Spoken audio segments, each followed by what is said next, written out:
So you were here before, Yes. in 2019, I think, first time. What did you see then, and what do you see now? What changed? What improved? Well, of course, basically the scheme is very similar to what it was in 2019, which is very reasonable, because if you do something and you have a good product, then there is no particular reason to change it if everything works well. So it was very similar in structure and the way it is organized. But I would say that as far as the quality of the students and the interaction with the students, it was even better this year than it was in 2019. So, as I mentioned at the press conference in the City Hall, the students were really brilliant, and I think everybody we all had different groups, of course, we interacted with, but the students were really brilliant. They were very enthusiastic. They asked a lot of questions, but very sensible and good questions, and eager to learn, and obviously had understood a lot of what the lectures were about yesterday, but inevitably, because the lectures were a mixture of a sort of proper scientific lecture aimed at other scientists, and also not always could perhaps be as popular as it would have been maximally useful for the pupils. And they were quite honest about that, saying that some of it was maybe a bit complicated, but they wanted to understand, and sort of challenged me quite rightly to explain in very simple terms exactly what it was all about. So I was impressed. The students here are much less shy than our students in the UK, in my experience, and in spite of being extremely polite and pleasant, also more polite than our students actually, they nevertheless insist on answers to the questions, and that's exactly the right attitude. So I think the program is going from strength to strength. It is a brilliant program. Of course, we realize that these are elite pupils from very good schools, and they are the best of the pupils from these schools. So obviously it doesn't mean that every pupil in high school who finishes at 12 years is at the same level as the people we saw. But certainly the people we saw were, I would say, brilliant, really clever. But I also, in talking to the teachers, inevitably there are always strange fluctuations from year to year. And it seems that in some of the schools also that we visited yesterday, that this was a particularly good year actually, and that there were a lot of really excellent students. Thank you. I wanted to ask what are the main strengths of the program, the conference, but I think you answered that, basically. Yeah, I think the strength of the program, obviously, it is comprehensive in the sense that it takes the best pupil from all schools all over Hungary. And that's probably also interesting in itself. I mean, these pupils meet other excellent pupils from other schools, and they probably have a lot of interesting conversations with these other students. They are all at the stage where they have to make decisions about what kind of studies are they going to undertake at university. So they are, in a way, maximally motivated for understanding and trying to understand what would be a good choice of university course. So in that sense, I think it is very well timed. I understood from them that they have to make their applications this spring, most of them. So they are obviously thinking now very carefully what exactly should we do, where exactly should we go. So there's a strong motivation for understand as much as possible. The majority of the people we talked to had the plan to become medical doctors, so that's clearly still the traditional choice. But, and I can understand that. I did medicine myself in Copenhagen almost a lifetime ago. But I did point out to them that there are also many considerable advantages in a scientific career, which in some ways can be more independent and more challenging and more interesting than a kind of routine medical doctorate degree. So maybe some of them will think about this. Yeah. Thank you. I know you were in Budapest with Peter. Yes. And he showed you how he wants to bring science to society. What were your impressions there? What did you see? What did you learn? Well, in Budapest was, of course, this year's Semmelweis Symposium, which is the kind of most important scientific symposium organized by Semmel University. It was a little bit special. So it was focused on pancreatology because that is Peter Hegge's specialty, and I'm also a person who researches the exocrine pancreas. So, of course, we saw a lot of exocrine pancreatologists.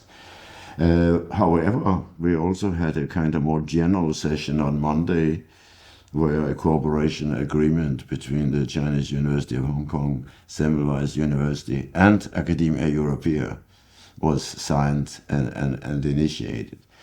So Peter is very keen. He is a member of Academia Europaea, as I am, and he is keen also to use the Academy as a vehicle for also more general education. And we discussed also the whole question of scientific advice given by scientific societies to governments.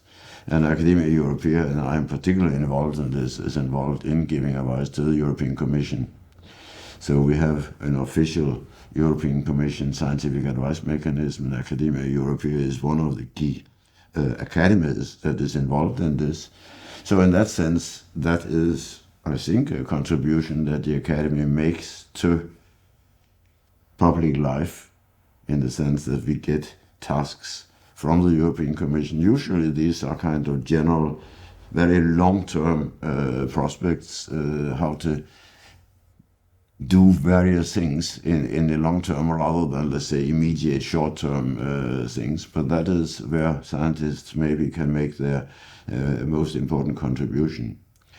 Probably we should also, and that is always a difficult issue for all academies, including Academia Europaea, and I suspect also for the Hungarian Academy of Sciences, of which I'm also a member, is to give advice to governments about how science should be progressed, because the government is not always very keen to get such advice, and the government has its own ideas about how to deal with these things.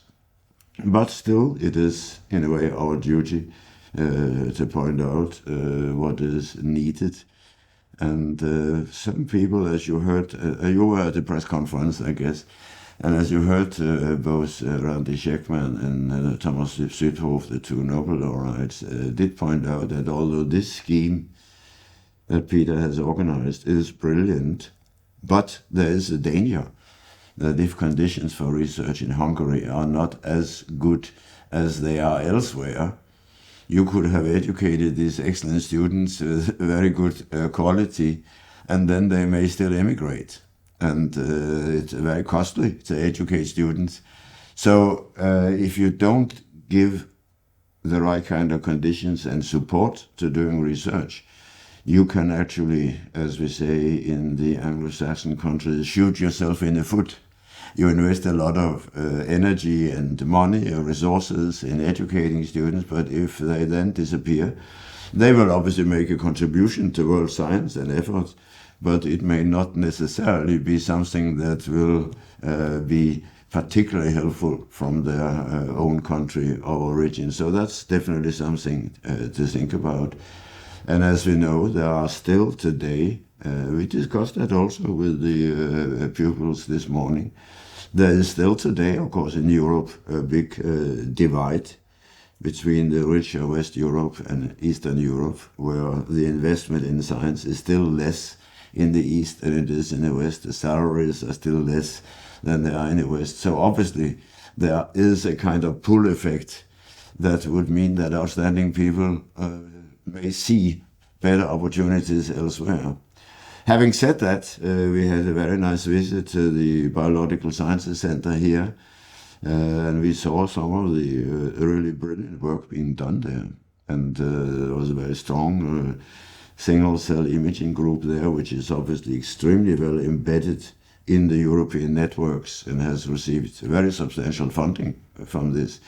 So certainly this particular group is doing extremely well. So it shows that there are areas where actually scientists in Hungary, by very effective collaborations with colleagues elsewhere, can actually enjoy being in their own country, but at the same time make really a worldwide contribution that is appreciated. Yeah, I think so. So you've seen much students, you spoke to them. What's your advice as a scientist who achieved so much? What is your main message to them? What should they take from the conference from you?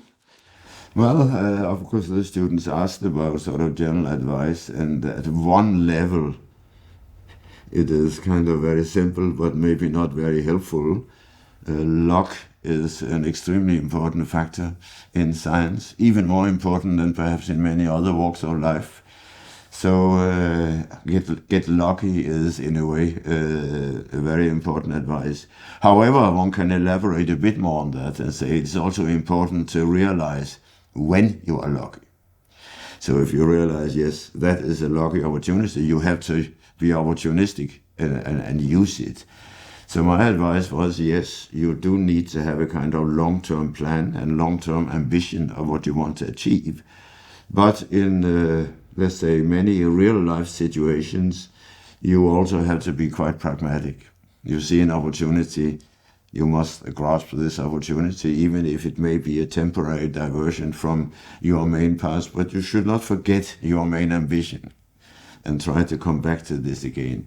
But it is a tough world, as I think Tom Südhof also mentioned at the press conference.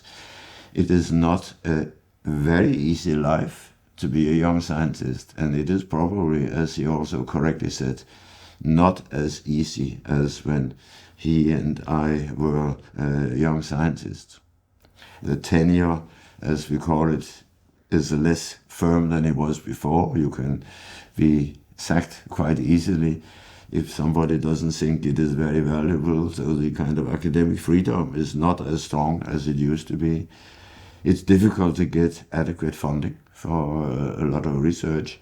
However, there are good examples that people who even did not manage to get a lot of funding, like, for example, the famous case of Kathleen Karoke, who actually was not very lucky with the funding, and the funding bodies did not do a good job. They did not support the project, but in spite of that, she managed somehow to do the work that, of course, only really became recognized after the COVID pandemic. But that's also a very important lesson for society. I mean, many people forget, they think that, okay, if there is a pandemic, you can switch on the tap and you can develop a vaccine very quickly.